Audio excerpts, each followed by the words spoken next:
শ্যামপুর নামের এক গ্রামে রবি নামের একজন লোক বাস করত। তার নিজের বলতে তেমন কিছু ছিল না। সে খুবই গরিব ছিল। তার নিজের বলতে কোনো জমি ছিল না। সে ওই গ্রামের জমিদারের মাঠে কাজ করত এবং তা দিয়েই তার সংসার চালাতো। কিন্তু হঠাৎ একবার খুবই তীব্র রোদ পড়ে, যার কারণে গ্রামের কারোরই ফসল ভালো হয় না, জমিদারের ফসলও ভালো হয় না। যার কারণে রবি খুবই চিন্তায় পড়ে যায়। শোন রবি, তুই তো দেখতেই পারছিস আমাদের গ্রামে কারো ফসলই ভালো হয়নি। আর এবছর আমার ফসলও খুব একটা ভালো হয়নি। তাই আমি আর তোকে রাখতে চাচ্ছি না, কারণ আমি এইভাবে ফসল খারাপ হলে তোকে মাইনে দিতে পারবো না। তাই আমি আর তোকে কাজে রাখতে পারবো না। তুই অন্য কোনো জায়গায় কাজ খুঁজে নে। কি বলছেন জমিদার বাবু? এমনিতেই গ্রামের অবস্থা খারাপ, তার মধ্যে যদি আপনি আমাকে কাজ থেকে ছাড়িয়ে দেন তাহলে তো আমি না খেতে পেয়ে মারা যাব জমিদার বাবু। এখন আমি কোথায় কাজ খুঁজে পাবো? দেখ রবি, আমি তো সবই বুঝতে পারছি, কিন্তু আমার কিচ্ছু করার নেই। এখন তোকে কাজে রাখলেও আমি তোকে ঠিকভাবে মাইনে দিতে পারবো না। তাই তুই অন্য কোথাও কাজ খুঁজে নে।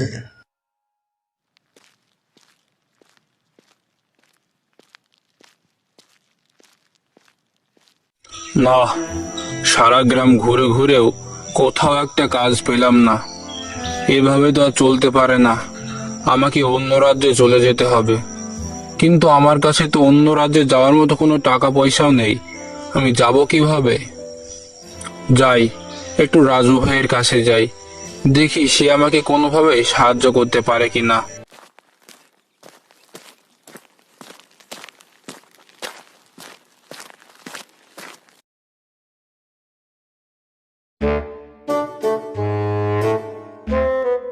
কে গো রাজু ভাই, একটু এদিকে এসো তো, তোমার সাথে আমার একটু কথা আছে।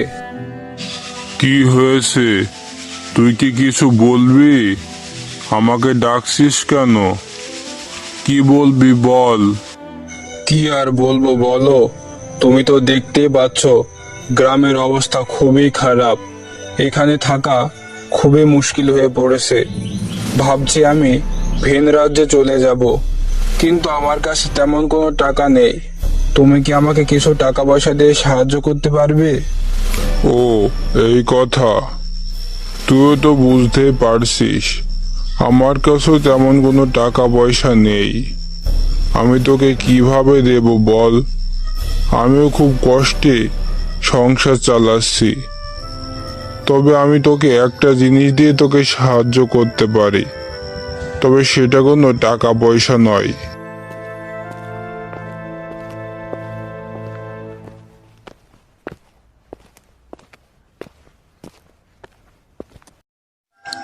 তোকে দেওয়ার মতো আমার কাছে শুধু এই ছুরিটাই আছে।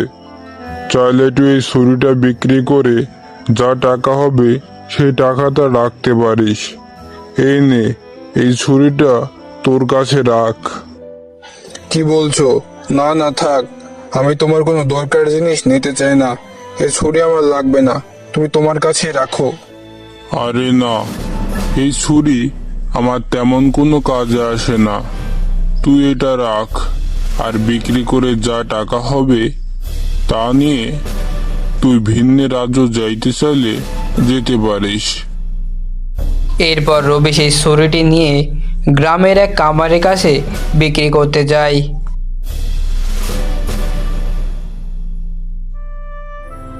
এরপর সেই ছুরি বিক্রির টাকা দিয়ে সে ভিন্ন একটি রাজ্যে যায় এবং অনেক খোঁজাখুঁজির পর সেই গ্রামের এক জমিদার বাড়িতে কাজ পায়। রবি সেই জমিদারের ফসল খুবই ভালো করে দেখাশোনা করতে থাকে। সে তার ফসলের খুবই যত্ন নেয় এবং সে ফসলের অধিক ফলন ফলায়।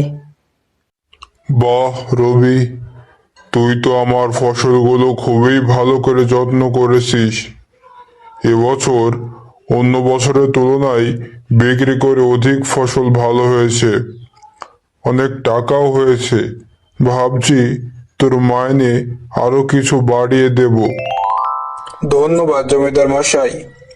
ভালো ফলনের মালিক তো আল্লাহ, আমি তো শুধু চেষ্টা করেছি মাত্র। এভাবেই রবি জমিদার মশাইয়ের কাজ করতে থাকে এবং জমিদার মশাই যা মাইনে দেয় তার কিছুটা নিজের খাবারের জন্য ব্যবহার করে এবং বাকি টাকাটা সে সঞ্চয় করে রাখে। এভাবে টাকা কিছুদিন রাখতে রাখতে রবির কাছে অনেকটা টাকাই হয়ে যায়। সে ভাবে এই টাকা দিয়ে সে একটা নিজের ফসলের জমি কিনবে। করিম ভাই, শুনলাম তুমি নাকি তোমার জমিটা বিক্রি করবে। তা ওই জমিটা তুমি যদি বিক্রি করো, আমি তোমার কাছ থেকে কিনতে চাই। তুমি কি আমার কাছে বিক্রি করবে? হ্যাঁ, তুমি ঠিকই শুনেছ, ওই জমিটা আমি বিক্রি করব। তুমি যদি ন্যায্য মূল্য দাও তাহলে তোমার কাছে আমি জমিটা বিক্রি করব।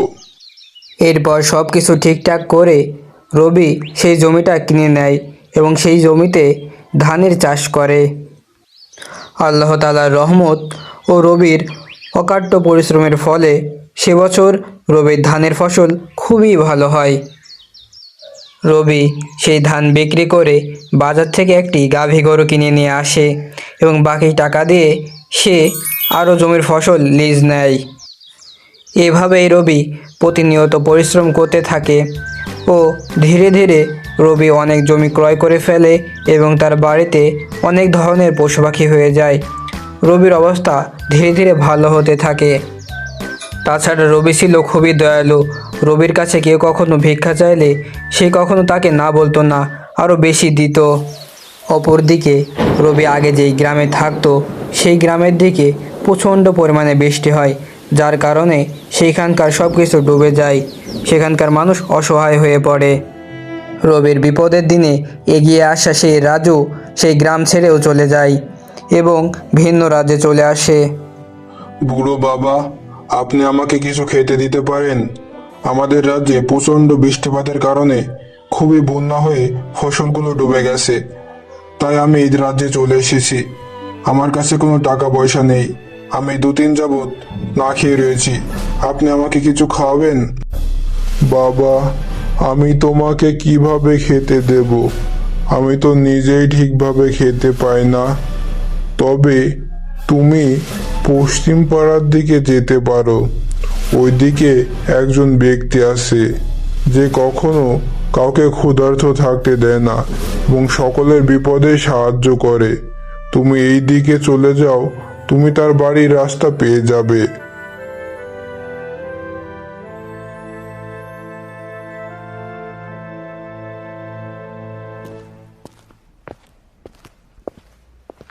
এরপর রাজু সেখানে পৌঁছেই অবাক হয়ে যায় রবিকে দেখে।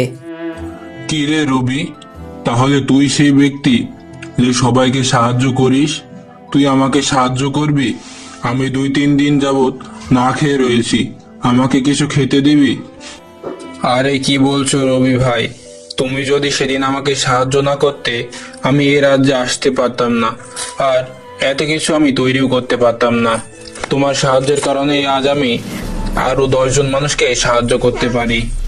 এরপর রবি রাজুকে তার সাথে থেকে যেতে বলে। এরপর তারা দুজনে মিলে তাদের সমস্ত ফসল ফলাদি যা কিছু ছিল দেখাশোনা করতে থাকে।